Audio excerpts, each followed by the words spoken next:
Bonjour tout le monde, c'est Maud, on se retrouve pour une nouvelle vidéo, un nouveau point lecture dans lequel je vais vous parler de 3 lectures, mais 3 bonnes bricasses. La première dont je vais vous parler, il s'agit du goût du danger de Irin Beatty, paru chez Lumen, c'est le 3e tome de la saga La couleur du mensonge. On enchaînera avec le tome 4 des Héros de l'Olympe de Rick Riordan, c'est la maison d'Hadès et c'est paru chez France Loisirs ici. Et je terminerai avec Je suis Adèle Wolf de Ryan Grodin, paru chez MSK.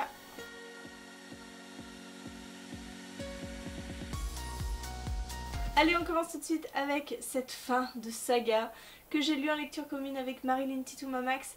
J'avais hâte de me plonger dans ce 3e tome parce que j'adore. Vraiment, j'adore cette saga. Je m'y plonge toujours avec plaisir. Le 1er tome avait été une excellente lecture, le 2nd tome un coup de cœur. Et je ne vais pas faire jouer le suspense, ce n'est pas un coup de cœur pour ce 3e tome, mais j'ai vraiment adoré. Pourtant, il ne se passe pas grand chose. Si vous avez lu le 2nd tome, il est plein de rebondissements, il est plein de retournements de situation, on a peur pour les personnages. Ce 3e tome, malgré son nom, Le goût du danger, il n'est pas si dangereux que ça. Il est assez lent à démarrer, un petit peu comme les autres, hein, il me semble. Il ne se passe pas grand chose dans les 250 premières pages. Il faut attendre les 250e page pour qu'il se passe un peu d'action, qu'il se passe un événement qui va bouleverser la vie de Sage et de Alex et de tout le monde. Néanmoins, j'adore les personnages. Je suis tellement attachée à Sage que c'en est impressionnant parce que tout ce qu'elle fait, j'adore. J'aime ses réflexions. Alex m'a un petit peu tapé sur le système parce que il veut toujours ralentir les choses alors que plus tard il va se rendre compte que la vie est courte et qu'il n'aurait pas dû ralentir les choses. Bref, ça c'est un questionnement qu'ils ont depuis le 1er tome, mais j'ai adoré. C'est toujours un plaisir de me remettre dans cette saga qui est pleine de manigances politiques, de diplomatie complètement difficile à gérer. C'est vraiment une très très bonne saga et je suis peinée de l'avoir fini parce que j'aimerais tellement une suite, j'aimerais tellement retrouver ces personnages que j'adore. Alors il est plus prévisible que les autres tomes. Là, avec Marilyn, on a quand même suspecté quelqu'un très vite et il s'est avéré que c'était cette personne. C'était moins étonnant que les autres, mais en tout cas ça ne m'a pas empêché de passer un excellent moment et je vous conseille à 1000% cette saga parce qu'elle est tellement intelligente, elle est tellement bien faite que je suis sûre que vous aussi vous aimerez. Second livre que je vous présente et seconde lecture commune, cette fois-ci avec Sandrine que je remercie comme chaque fois de m'accompagner dans les lectures de Héros de l'Olympe. Je suis moins emballée par cette saga que Percy Jackson. Vraiment, Percy Jackson, à chaque tome, c'était agréable, c'était sympa. Là, j'ai beaucoup de mal à m'y mettre. Je me mets dedans et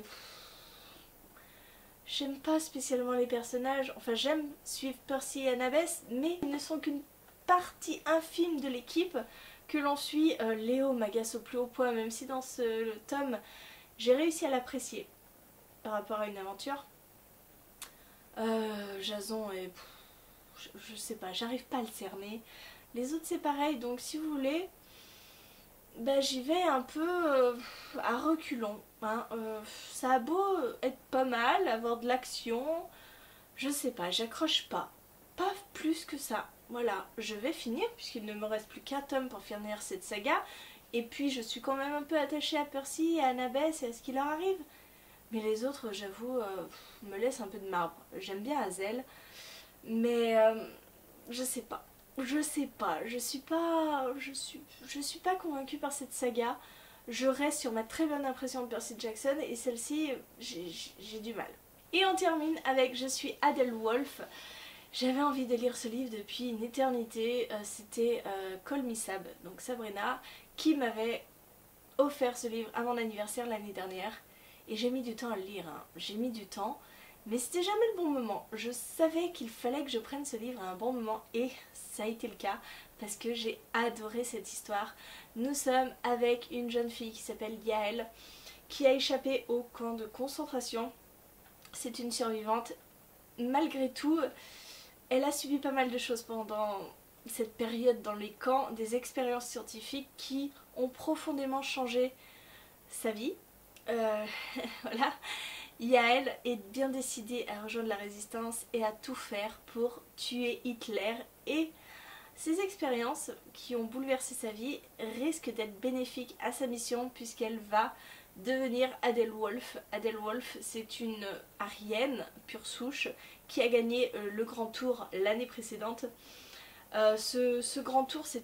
Enfin, je ne sais plus si ça s'appelle le Grand Tour. Cette course de moto, elle relie l'Allemagne au Japon et elle est dangereuse à souhait. Il se passe beaucoup de choses durant cette course. Les vies des participants sont mises en danger, mais c'est pour montrer toute la suprématie du Troisième Reich. Bref, Yael va se mettre dans la course et son but ultime c'est de gagner cette course pour pouvoir approcher Hitler et le tuer. C'était vraiment très très bien. On alterne des passages entre la Yael du présent et la Yael du passé. On voit toutes les connexions qu'il y a avec des anciens amis, de sa famille. C'est touchant et en même temps c'est plein d'action. On ne s'ennuie pas une seconde parce qu'il se passe énormément de rebondissements dans cette course. C'est une course pour la vie quoi, tout simplement.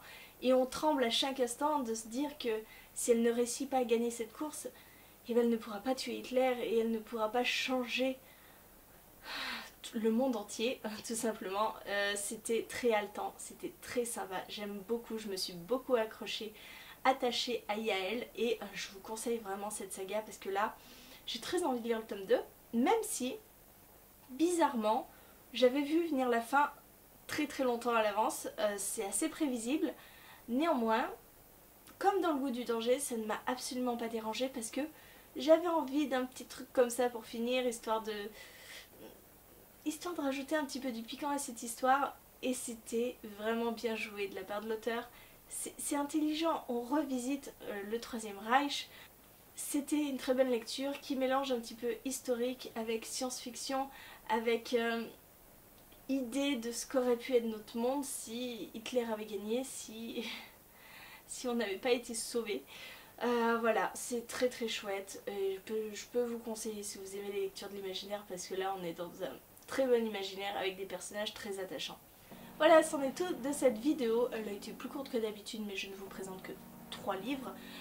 Faute à mon manque de temps pour lire, faute à mon manque de temps pour tourner, filmer et voilà, faute de manque de tout, hein, de temps pour tout.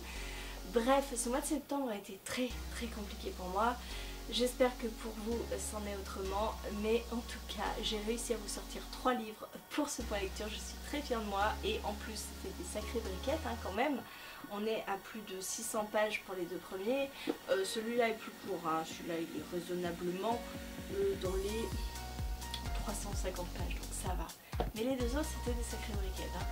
Ils m'ont pas mal occupée mais j'ai pris un grand plaisir à les lire. J'espère que la vidéo vous a plu, n'hésitez pas à me dire en commentaire si vous avez lu un de ces livres, ce que vous en avez pensé. Et en attendant, moi je vous fais des gros bisous, je vous souhaite une très bonne journée, de très bonnes lectures et je vous dis à très bientôt pour une nouvelle vidéo.